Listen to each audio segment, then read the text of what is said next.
Assalamu alaikum and welcome to another session of the CEI Book Club. Today we have the pleasure of being joined by Dr Ilhan Niaz, who is a tenured professor of history at Quaid-e-Azam University in Islamabad. He is the author of Downfall: Lessons for Our Final Century, which is the book that we'll be talking about today. But he is also the author of a number of other books, including The State During the British Raj, Imperial Governance in South Asia, 1700 to 1947, which was published by OUP, and Old World Empires, Cultures of Power and Governance in Eurasia, published by Routledge. He's presently working on his next book, New World Empires, Cultures of Power and Governance in the Americas. Thank you so much for being with us here, Dr. Ilhan. And over to you to discuss the book Downfall, what kind of led you to write this book and what you discuss in it. Thank you so much for having me. What actually led me to think about writing a collection of essays was, of course, a general awareness about our escalating environmental predicament. And one of the things which we often do in the social sciences, whether it's history or political science or IR or any other discipline, is that we assume that our planet, the stage upon which we get to act out our human drama, is going to be relatively stable.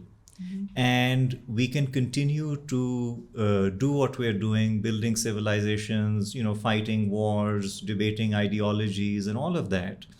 And somehow or the other, the basic life support machinery upon which we depend will continue to operate as before. But one of the things which has become clear, especially over the last 30 years or so, is that our behavior is effectively crippling and now threatens to destroy that life support machinery. So the basic assumptions upon which most of our social, scientific, economic, political models are based are no longer operative. Mm-hmm. So in many ways, of course, we are still on the same planet, but at already 1.2 degrees plus of global warming over pre-industrial levels, we are really no longer in the same world. Mm-hmm. And that is going to change even more dramatically. So one of the basic questions is that how did we end up in this mess? Because what I found very interesting about the climate crisis is that it was widely anticipated, widely predicted. We had very credible models going back to the 1980s, in some cases even to the 1970s, that demonstrated that this is what was going to happen if we continued along our present carbon-intensive path. And repeatedly, what we find is that effective action was delayed or blocked by vested interests, by governments, by different actors. And that awareness of a problem did not translate into effective action. So one of the things which Downfall tries to do is that it tries to explain why we've ended up in this situation. And then, of course, it also tries to imagine what's going to happen if this situation plays out. What will happen after the present high equilibrium phase of our civilization collapses? What will happen to geopolitics amidst, apocalyptic conditions created by climate change? And then, of course, it also tries to imagine what we might attempt to do, though perhaps we are already in many ways late, to arrest this decline. So that is the three main things which Downfall effectively attempts to address. And what I found really interesting when I was reading the book, at least, was the historical aspect of it, because throughout all of the climate change literature that I've read, the research, the papers that are widely popular these days, a lot of them are looking at the present without necessarily looking at what led to these conditions. So often we forget that actually this isn't a natural phenomenon that's taking place. We've had centuries of human activity and human decisions that have led to the point that we're at. And I like that you brought up economists from the past who talked about these ideas. Some economists who were very pro-growth, some were very anti-growth, some who anticipated this kind of a situation taking place where our scarce resources would eventually run out and we wouldn't be able to sustain the widespread growth that we were going for. That was one really interesting thing for me. So when you're teaching history, is this a part of what you teach students in terms of looking to the past and then using that to understand the present that we're in and what to expect from the future? I think that is something which every history program does try to inculcate amongst its students and its graduates. And that is a historical consciousness and awareness that what we are presently experiencing has, in some cases, ancient antecedents. And if we want to better understand what is happening today, we need to trace the chain of causation as far back as our knowledge will allow us to. Mm-hmm. So many of these subjects that history or the philosophy of history deals with are essentially timeless subjects, mm-hmm. Such as why are we so bad at exercising power? Why are we incapable of evolving genuinely stable, responsive political systems? Why does our selfish greed overwhelm our more enlightened pro-social responses, especially when it comes to decision making? So in all of these cases, we like to think about things in terms of a broader reference. Mm-hmm. And that is what, of course, historical consciousness and historical understanding attempt to inculcate. Mm-hmm.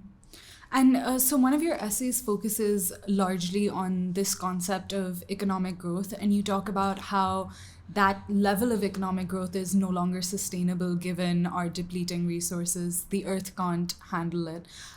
So can you explain what then you think the solution is? You've talked about degrowth or stationary growth. So if you could explain that for our audience. Yes, I think that the basic premise is simple enough that any non-economist can perhaps understand this, mm-hmm. that if you are living on a planet with finite resources, then there is only so much energy and material resource mm-hmm. that you can extract before the underlying ecology will deplete or collapse. Mm-hmm. When it comes to the idea of endless growth, or the idea that we can simply keep adding to the size of the total global GDP. Mm-hmm. This is something that has been an ambition of classical economists, neoclassical economists. It is also the ambition of Marxists and people on the left. And it is also the ambition of advocates of green growth. That is to say, this idea that we can simply keep adding to the amount of material stuff that we have and circulate and transport and use without the underlying ecology being destabilized. This is something which, of course, some thinkers did realize at a relatively early stage would not be sustainable in the long run. So I do cite Mill as well as Malthus in terms of their realization that a geometric rate of growth simply cannot be infinitely sustained. And this is, of course, something that we also find in the study by Meadows et al., The Limits to Growth from 1972, in which they, using MIT's resources and data, basically showed how we are headed towards a mid-21st century, as they saw it, impending industrial collapse. Mm-hmm. So understanding that process means that if you are a policymaker and today you are still talking about growing the size of the global economy, mm-hmm. then it seems as if your epistemology, your understanding of knowledge is really incompatible with the survival of the planet. Mm-hmm.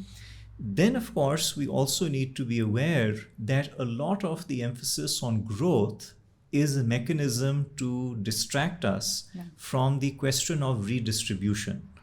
And this is a point which I emphasize in the essay, that actually, if you look at the human growth trajectory, then in about the year 2000, we had a global per capita income roughly in the range of 8 to 9,000 US dollars.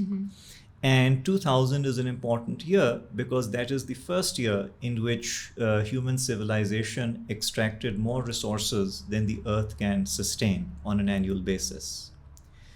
So 8 to $9,000 a year per capita income is not a lot of money if you are Scandinavian or if you are North American.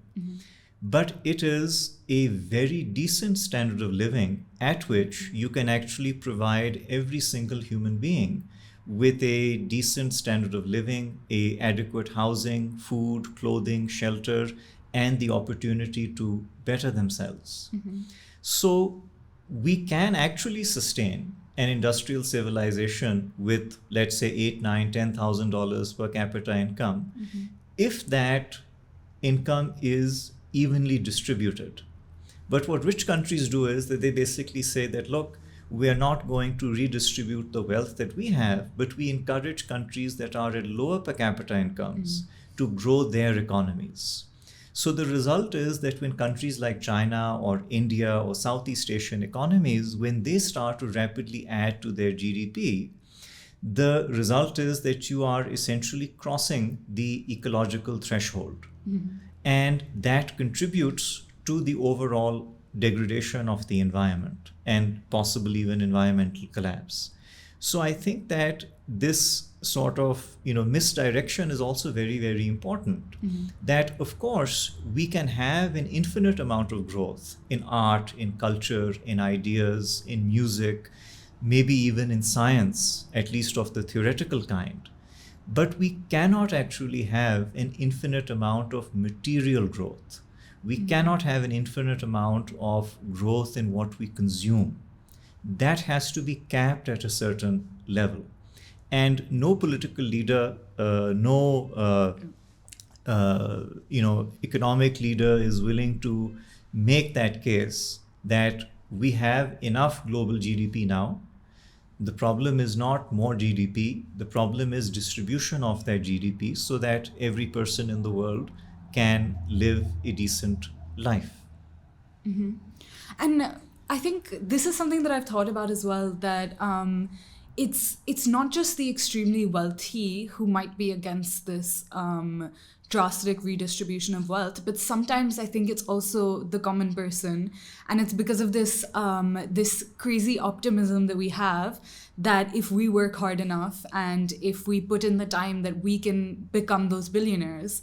But actually, that's not true. The economy is structured in a certain way that a common man wouldn't be able to become Jeff Bezos. The billionaires that we have are just going to keep getting richer, and the commoners will continue to have to struggle to survive, to provide for them, to have a decent standard of living. I think when you look at the promise that everyone can be like Jeff Bezos, then that perhaps is not a promise which any objective observer will take very seriously. But it is actually a very important part of the American socioeconomic ideology going back to the 19th century, known as the gospel of wealth. And the idea is basically that, everyone can become a Carnegie or a Rockefeller or a Ford. You just need to, roll up your sleeves, work hard, have a good idea and a bit of luck, and you're on your way. So what that basically does is that it creates a condition in which people who are extremely wealthy can live off the aspirations of people who are not similarly wealthy and will never be comparably wealthy. The other, of course, thing is that the top 1% of the human population, the 70 to 80 million richest human beings, they contribute more in terms of greenhouse gas emissions than the poorest 3.5 to 4 billion human beings. And within that 70 to 80 million, there is an even more acute concentration at the very top of that. So this crisis that we are dealing with, it is not because there are, too many poor people living in South Asia or in Africa. The problem is that there are 70 to 80 million wealthy people, the kind of wealthy people who travel business class and, go for the Davos retreat and that sort of stuff, and who are not willing to accept that it is precisely their overconsumption that is driving our planet to collapse. And it is very difficult for them to accept this because, number one, of the moral implications, and number two, because they would then have a very hard time getting around the fact that their own lives have been getting better. So when their own lives are getting better, it is very hard for them to envisage a situation in which the further improvement in their life is going to come to an end.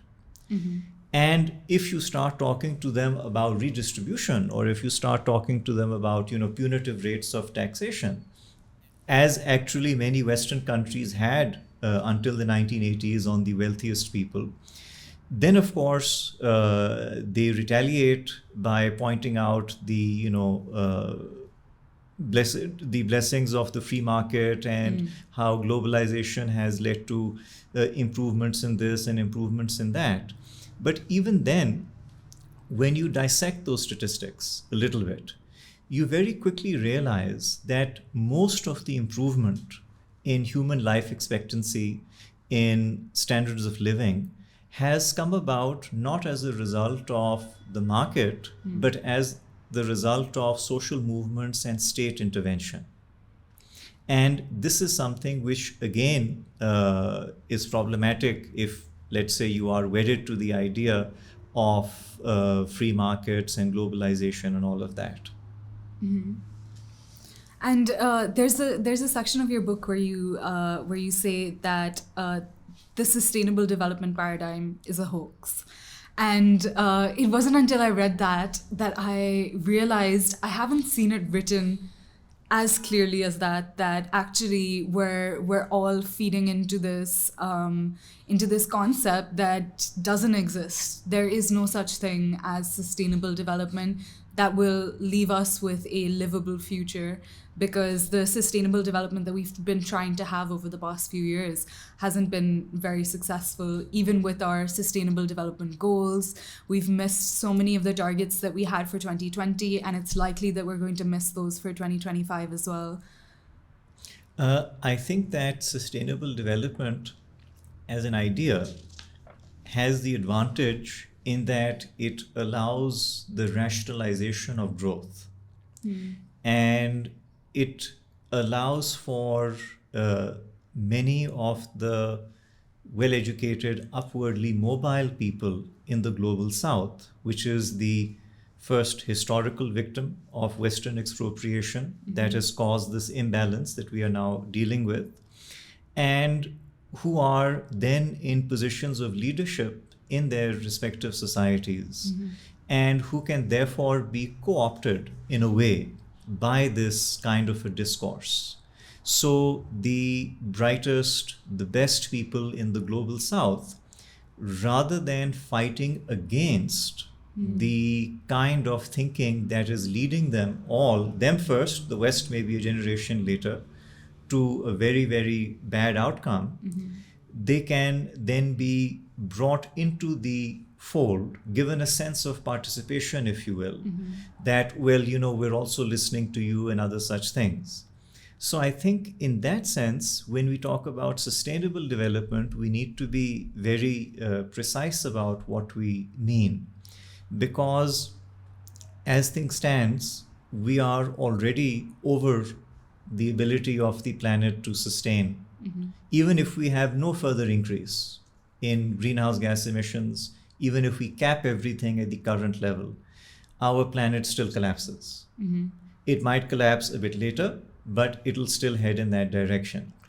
If we talk about the green growth paradigm, then if we follow that paradigm, and every country in the world switches over to solar and wind and other sorts of clean things, the result will be that by 2050, we will be consuming twice what our Earth can sustain. Mm.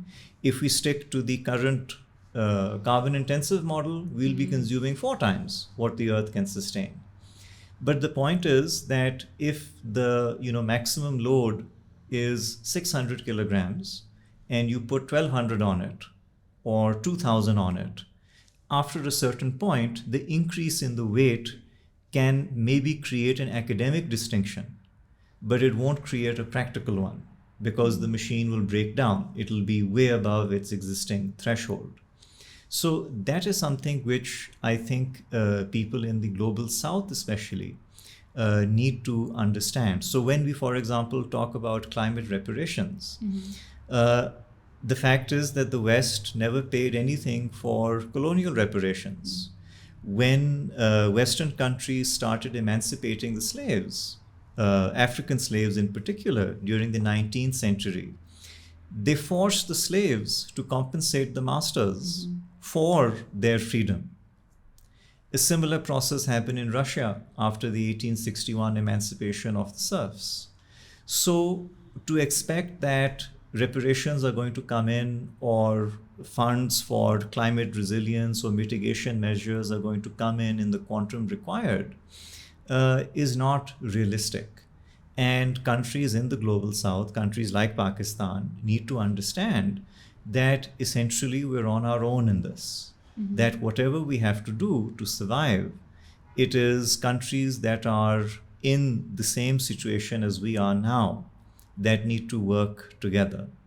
And this is again something which the West is perhaps reluctant to allow happening. They want to, keep their foot in the door of any sort of climate thing that is taking place.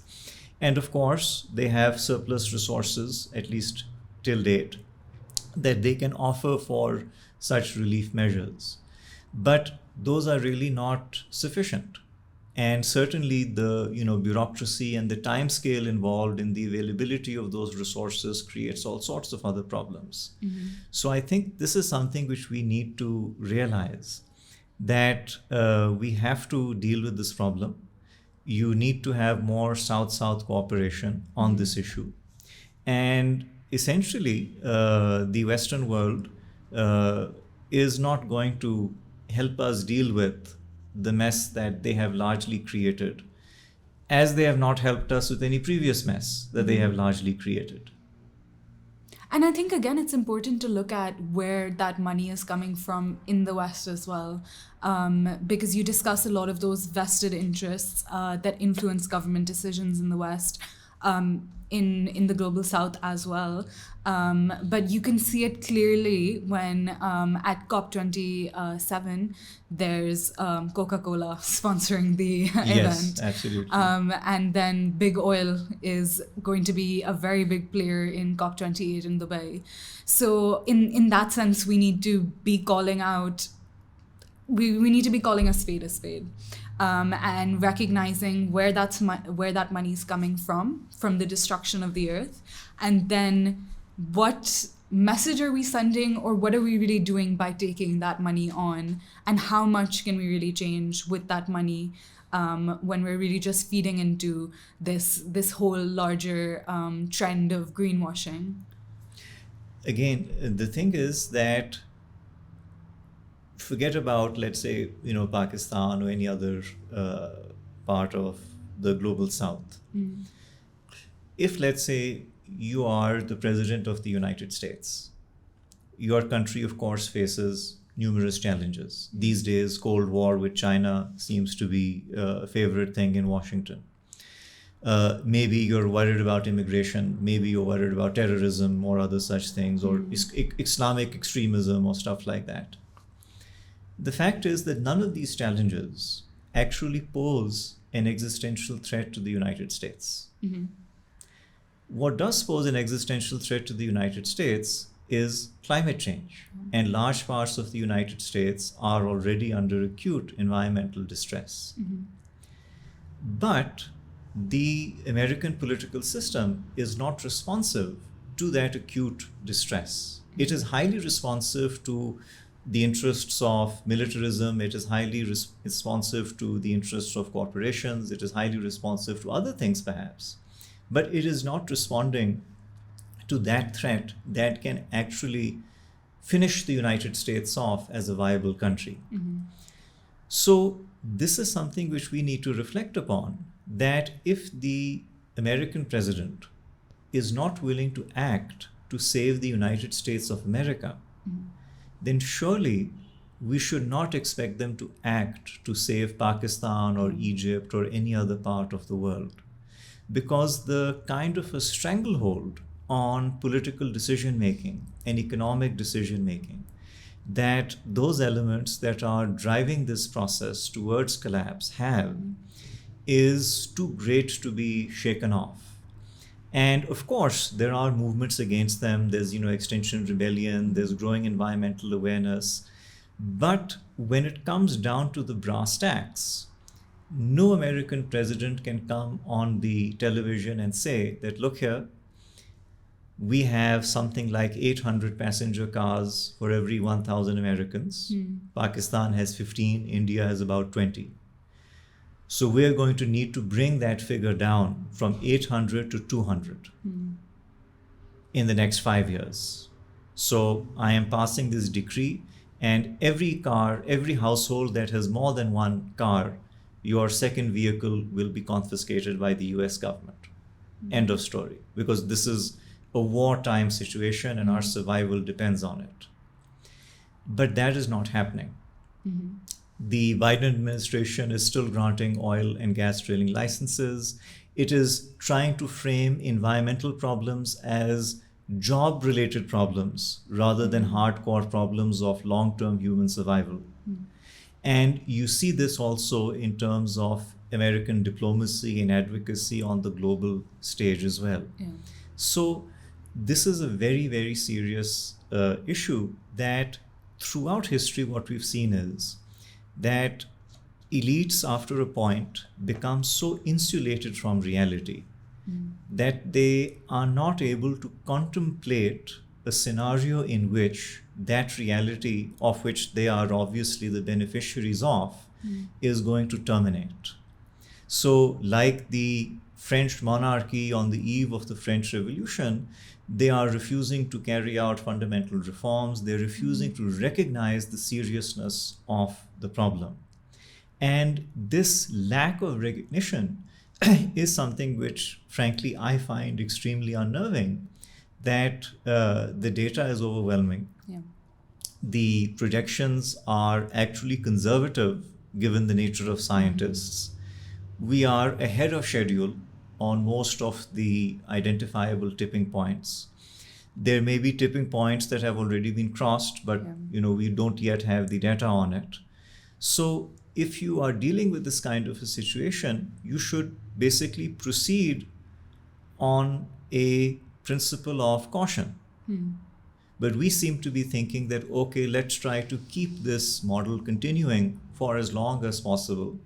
And maybe in 10, 15 years' time, the current generation in power will check out, and then it'll be somebody else's problem.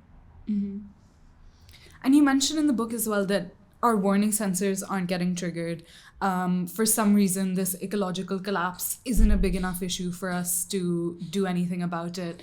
And we've seen publicly as well,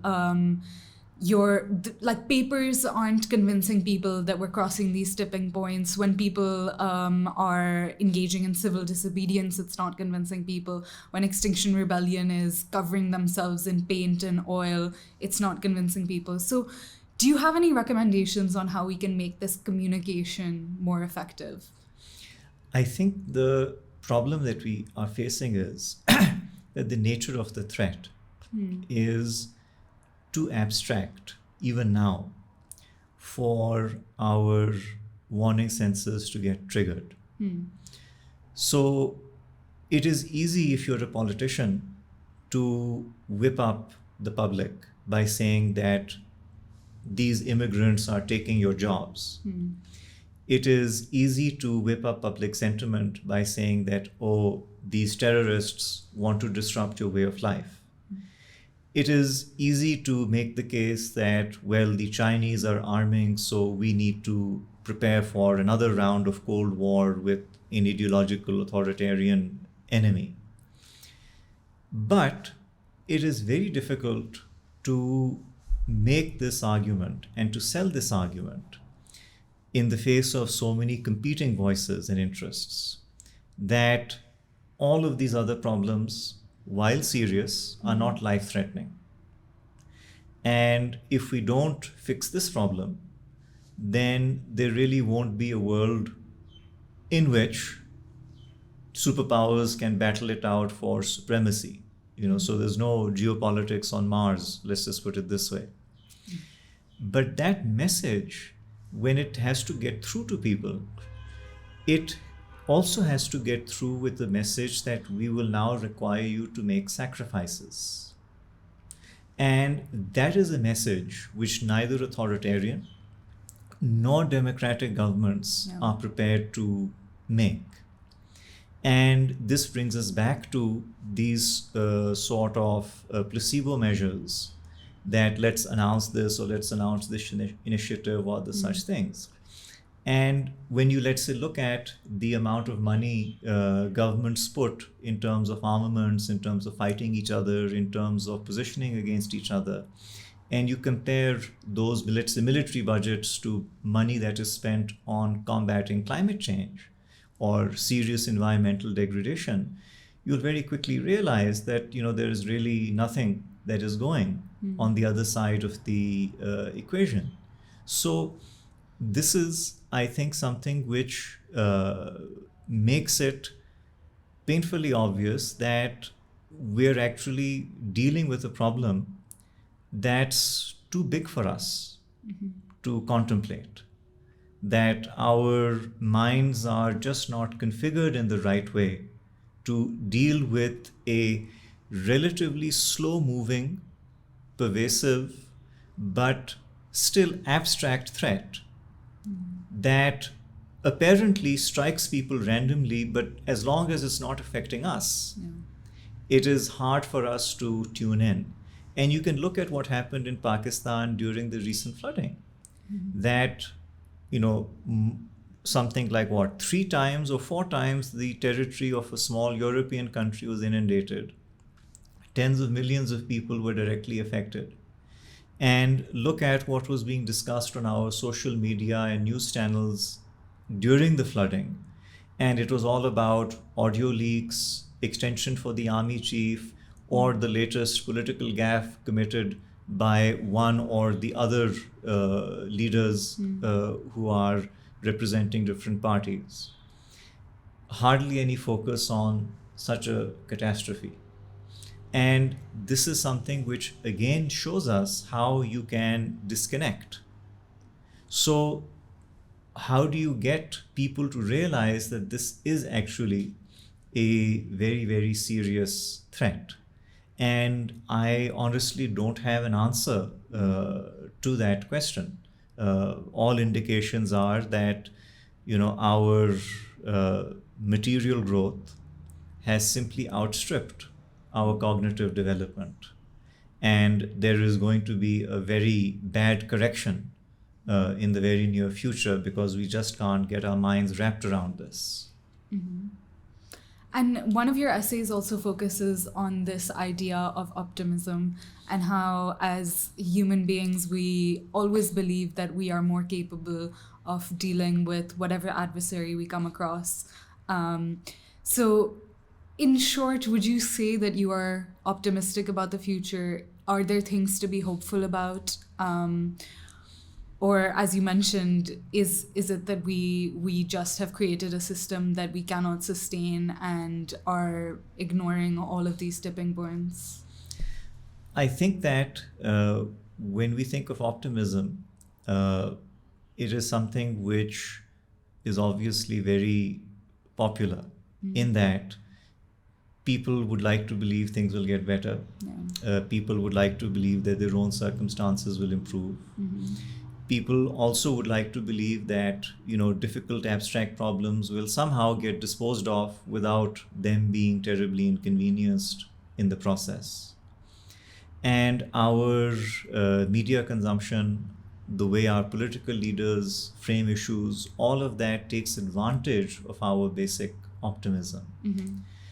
Of course, what we also see is that periodically you do get leaders who embody a kind of heroic realism, if you will, who tell their people the truth, that this is an awful situation that we are facing. And there really is nothing that I can promise you by way of relief in the short term, or maybe only the medium term. But all I can promise you is that we have to start fighting, and fighting as if our lives depended on it. And we may not win, but certainly our chances of winning will be greater if we get our act together and focus with single-minded dedication. Back in 1927, when China's communist revolution began in earnest, and there was a crackdown on the Chinese communists by the nationalists, and then, that's how that whole story started.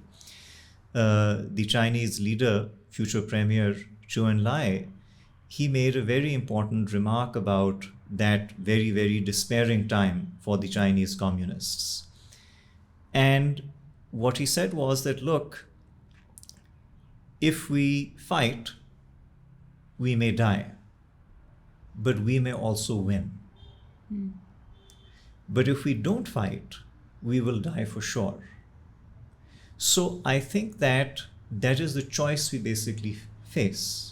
The problem is that there is no Churchill, no Zhou Enlai, no leader of that, I would say, moral or intellectual clarity that can actually take to the world stage and tell everybody that literally they have nothing to offer their people but struggle and suffering until this existential threat is dealt with.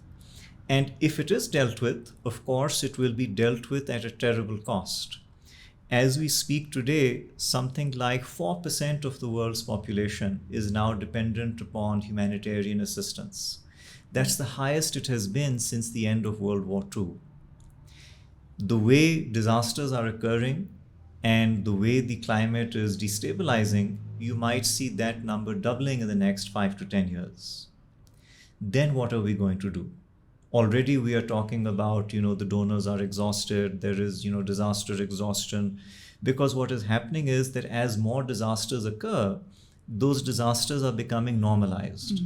And as they become normalized, they tend to be dealt with that, oh, well, Puerto Rico's gone, how sad. Oh, half of Pakistan is gone. Terrible, terrible thoughts and prayers. We've all become basically US Republicans after a mass shooting, that we're happy to send thoughts and prayers, but no actual assistance. So that habituation, I would say, can still be reversed. It can still be challenged.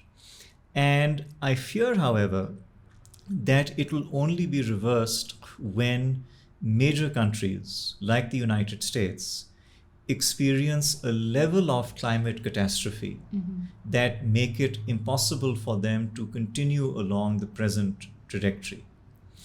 When that will happen, of course, is unpredictable.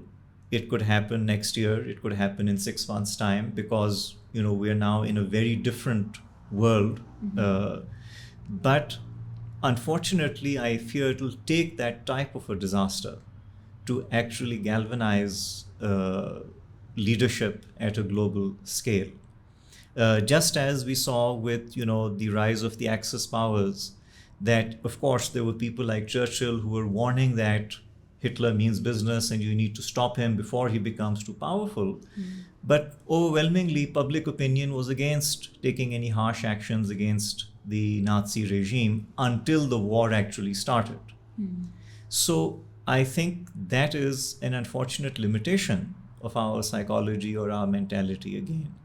And I fear that given the nature of this challenge, we may not actually get a Pearl Harbor style moment at which countries decide that, okay, enough is enough. But that is something which only the future can tell. Mm-hmm. And even if we do get that moment, will it be soon enough to actually take action and prevent catastrophe? Well, that's just it.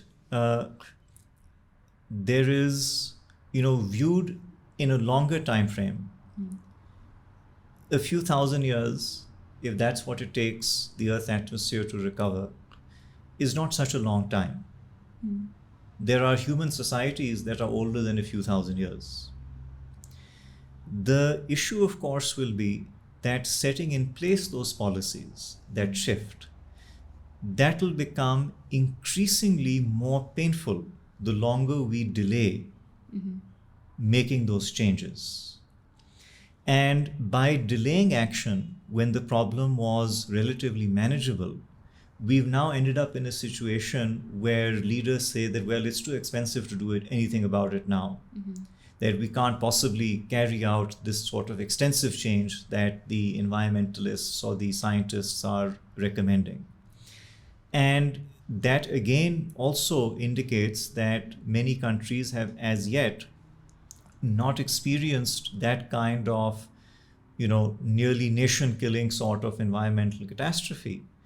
But that is something which is likely to materialize in the near future.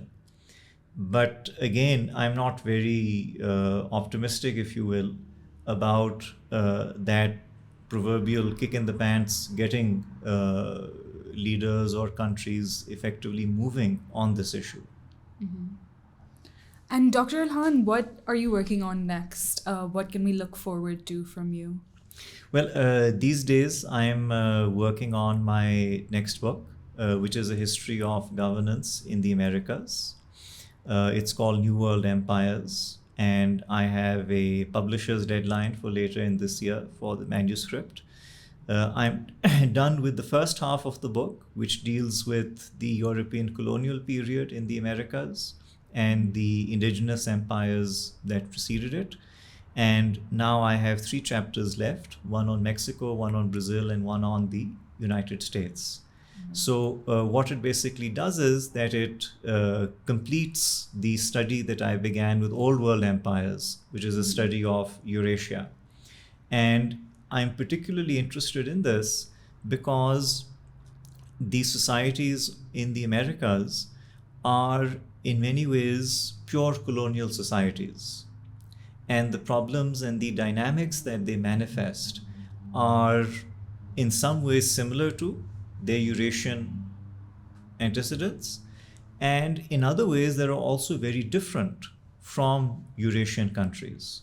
So it's a comparison, if you will, that is grounded in South Asian experience as the center point. And I then try to examine how their revolution, parallels or is comparable to our own. So it's a very interesting study. I'm learning a lot about, bureaucratic authoritarianism in Latin America and Simon Bolivar and, plutocracy in the United States and stuff like that. So it's as much a learning experience for me as anything else.